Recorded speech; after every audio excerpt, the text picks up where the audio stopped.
Nyt mä kerron muutaman sanan näistä uusista korviksista. Eli nämä tämmöiset ihanat vihreät rengaskorvikset. Näissä on käytetty, nämä on kaikki tehty siis polymeerimassasta. Tässä on käytetty tällaista puuterimaista tämmöistä helmiäisvihreitä väriä ja vähän mustaa. Näitä on pikkusen eri sävyissä tätä samaa. Ja tässä on siitä samasta polymeerimassasta.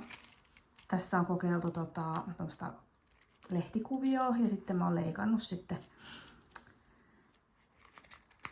siitä eri muotoisia noita korviksia.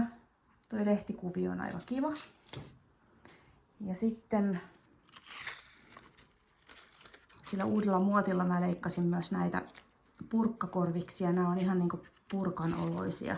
Sitten mä innostuin tekemään näihin tämmöisiä pieniä kolosia ja sitten painoin näihin tämmöisiin vapaalla kädellä leikattuihin tämmöisiä kukkakuvia pintaan. Niin nämä on mun mielestä niin purkuvin näköiset nämä korvikset, että kai näille pitää joku purkkanimi antaa. Ja sitten on näitä sinisiä. Nämä on kans sitä polymeerimassaa. Näihin on tehty tämmönen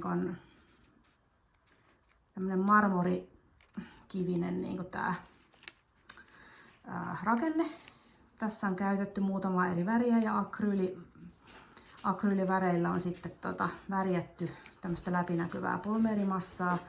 Ja sitten niistä on tehty tämmöisiä, näitä on yhdistelty ja sitten lopuksi sitten lakattu tuolla epoksilla.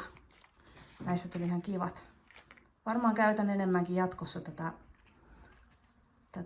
epoksia näihin pintaan. Mulla on tulossa vielä uusiakin korviksia sitten, mitä mä oon tehnyt, mutta nämä on nyt tässä aluksi valmistuneet. Palaillaan. Moi moi!